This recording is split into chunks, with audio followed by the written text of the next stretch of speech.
Ele está no meio de nós. Proclamação do Evangelho de Jesus Cristo, segundo João. Glória a vós, Senhor.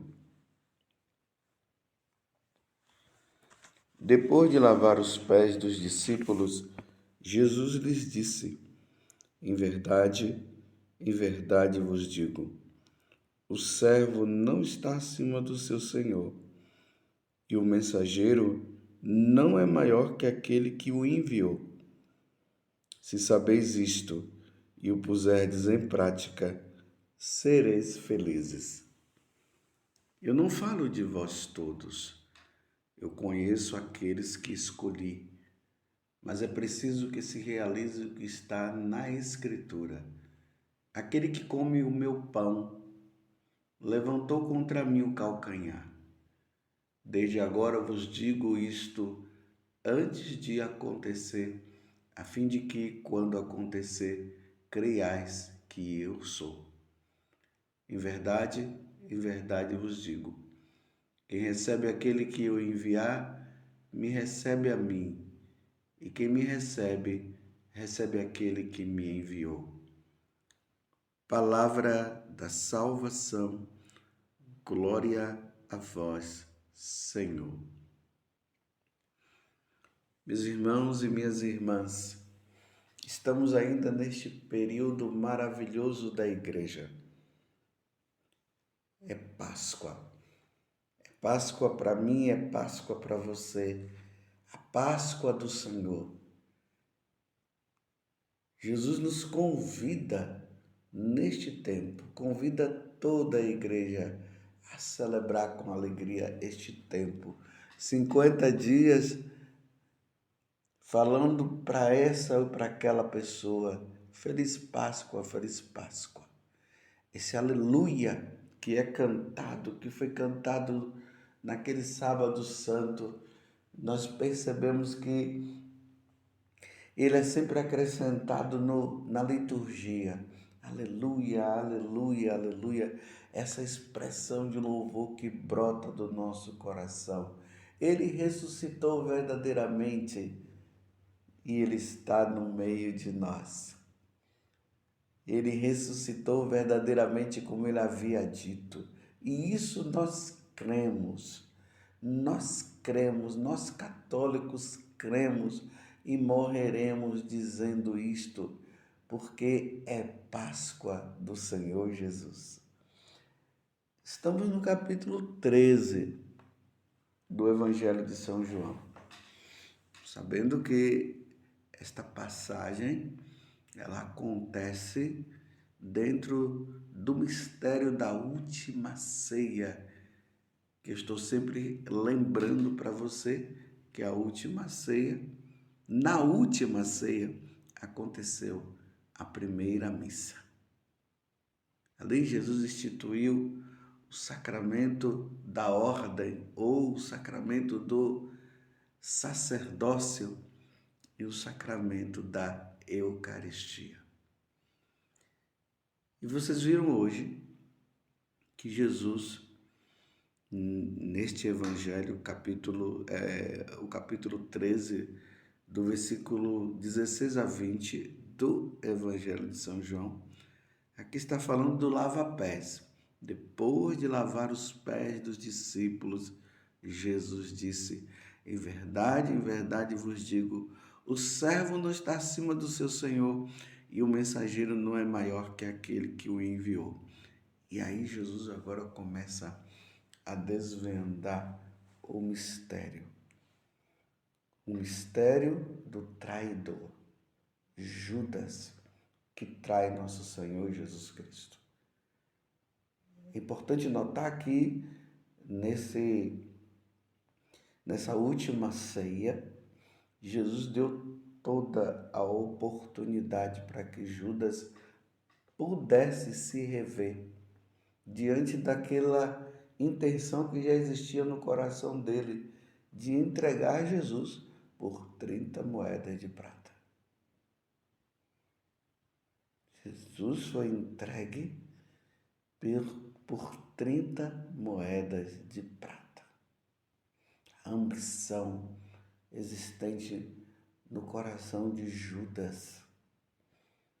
A ambição por dinheiro.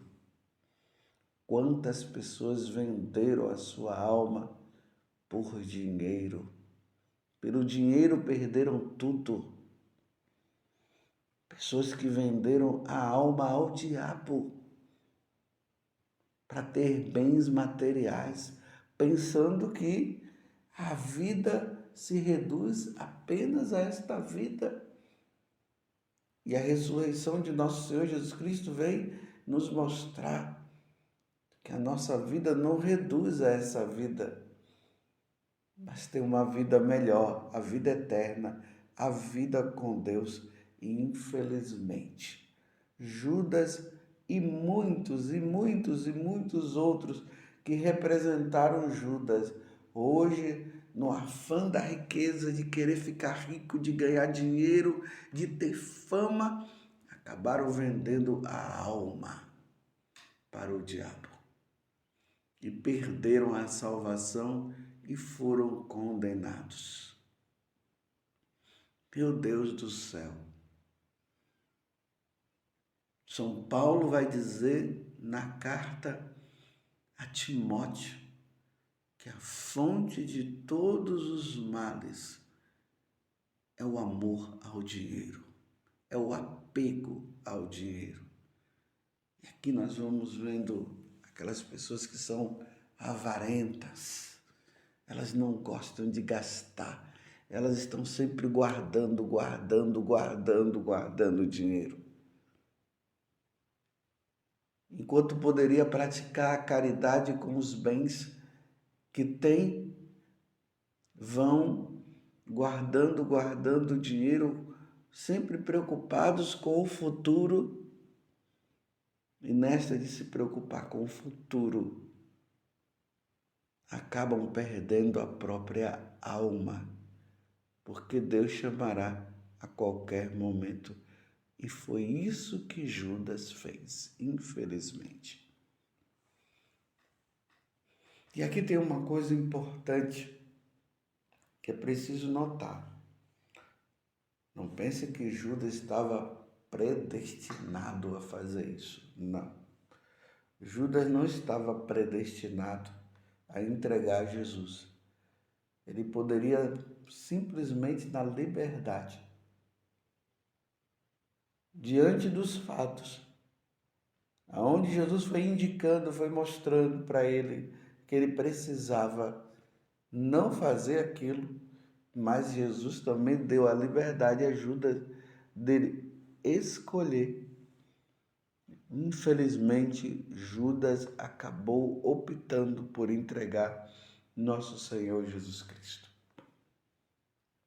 Sabem de uma coisa, meus irmãos? Jesus aqui no Evangelho, ele diz assim: eu conheço aqueles que escolhi. Eu conheço aqueles que eu escolhi. Dentro da igreja, como Jesus mostra ali nas parábolas, lá no capítulo 13 de São Mateus, quando Jesus começa a falar desta forma para os discípulos, para que eles pudessem também perceber, através das parábolas, poder tirar a verdade para si. Jesus fala da parábola do joio e do trigo. Vocês lembram daquele momento sublime onde Jesus diz que num campo um homem plantou, ou melhor, Deus plantou o trigo nasceu e deu os frutos próprios. Depois veio o inimigo, que lembra Satanás, semeou o joio, e o joio e o trigo eles são semelhantes, e o joio começou a dar os frutos ruins, o joio, os frutos bons, o trigo. E aí na parábola diz que seria melhor cortar o trigo. E Jesus diz não. Ou cortar o joio, né? E aí Jesus disse, não, deixa o trigo e o joio crescerem juntos. E na colheita, aí sim, o joio será tirado e colocado no fogo eterno. Porque aí o joio lembra os maus, aqueles que não querem saber de Deus, aqueles que vivem uma vida errada. O trigo, os bons, os que vivem com nosso Senhor, aqueles que são fiéis. Só que nós poderíamos dizer assim que nós não conseguimos distinguir entre os maus e os bons, embora nós sabemos muito bem quem são os bons e quem são os maus. E aqui Jesus está dizendo, eu conheço a todos. Deus, ele conhece a todos. Deus me conhece e Deus conhece você.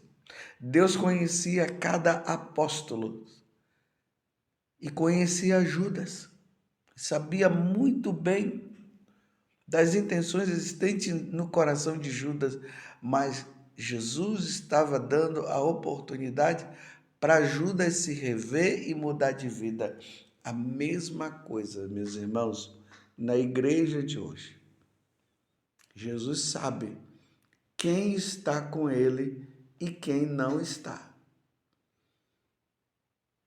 Quem está se usufruindo da igreja para se autopromover e quem está na igreja servindo a Deus para a salvação das almas. Jesus sabe quem na igreja é corrupto e quem não é. Jesus sabe quem está na igreja e está vivendo uma vida santa e quem não está vivendo uma vida santa. Jesus sabe quem na igreja está vivendo uma vida dupla. E aqui eu falo realmente na área da castidade. Os que não estão vivendo a castidade, e aqui eu digo os sacerdotes que não estão vivendo a castidade, como os casais que não estão vivendo a castidade, como os solteiros que não estão vivendo a castidade. Jesus sabe porque ele conhece os corações. Porque ele é Deus. Jesus sabe quem rouba e quem não rouba. Jesus conhece aqueles que estão vivendo na mentira e aqueles que estão vivendo na verdade. Jesus sabe aqueles que estão ensinando o correto, o que ele ensinou, e esse ensinamento que passou pela igreja, pelos apóstolos, e que se tornou o depósito da fé, o depósito da nossa salvação até os dias de hoje. E Jesus sabe também aqueles que estão enganando, que já perderam a fé, que estão mentindo em relação à vida eterna, aqueles mentirosos que estão dizendo que todos vão se salvar, independente da vida que estão levando, mas todos irão para o céu. Jesus sabe muito bem. Jesus sabe os que estão caminhando para a perdição eterna e aqueles que estão caminhando para a salvação eterna. E é lamentável isso. Jesus sabe aqueles que perderam a fé e aqueles que têm fé. Jesus sabe muito bem. Jesus sabe aqueles que estão celebrando bem a liturgia e aqueles que não estão celebrando bem a liturgia. E aqui a questão é, você está do lado de quem? Vocês estão do lado de Jesus, que é o caminho, a verdade e a vida? Ou você está do lado do traidor, do lado de Satanás, que está aí para perder a nossa alma? Meus irmãos, é tempo de conversão. É tempo de mudança de vida. Deus está nos convidando a vivermos a verdade do Evangelho. Deus está convidando-nos a revermos a nossa vida, porque Ele conhece o coração de todos. Por isso a necessidade, meus irmãos, de nós rezarmos pela Santa Igreja.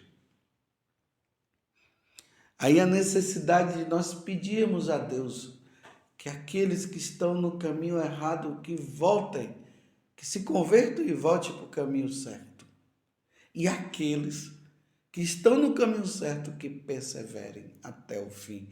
Porque aquele que perseverar até o fim, como disse nosso Senhor, será salvo. Aqui eu quero trazer as aparições de Nossa Senhora. Vocês podem perceber que nas aparições de Nossa Senhora, ela tem dito, tem falado muito sobre essa questão. Tem falado dessa traição por parte dos fiéis e por parte também da hierarquia. E aqui eu quero dizer, eu também estou no meio. E eu preciso rever cada vez mais a minha vida e levar uma vida santa.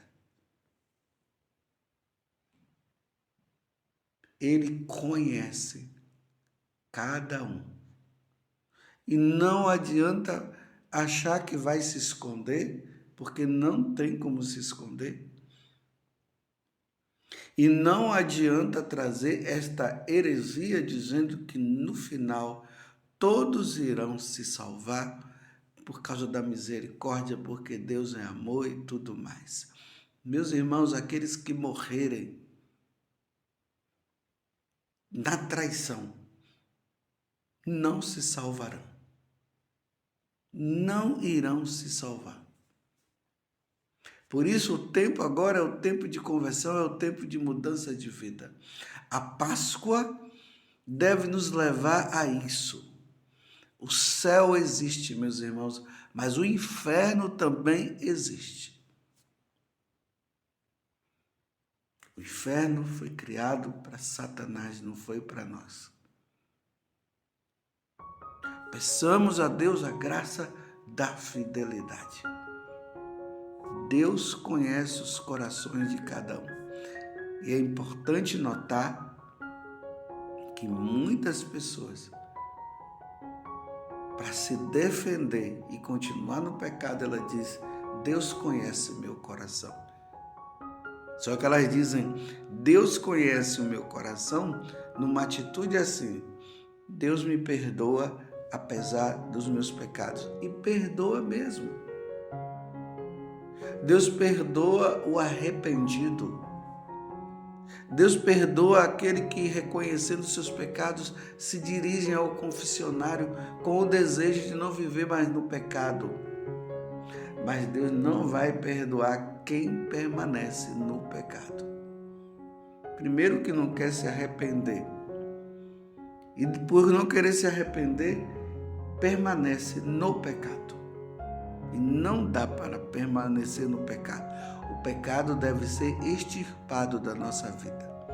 Na última ceia e na celebração da primeira missa e na instituição do sacerdócio, Deus deu oportunidade a Judas e Judas não quis.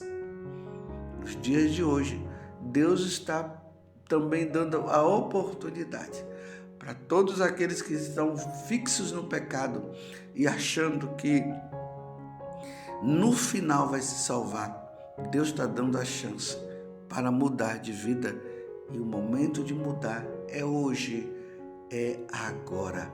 Louvado seja nosso Senhor Jesus Cristo, para sempre seja louvado, e a sua mãe, Maria Santíssima.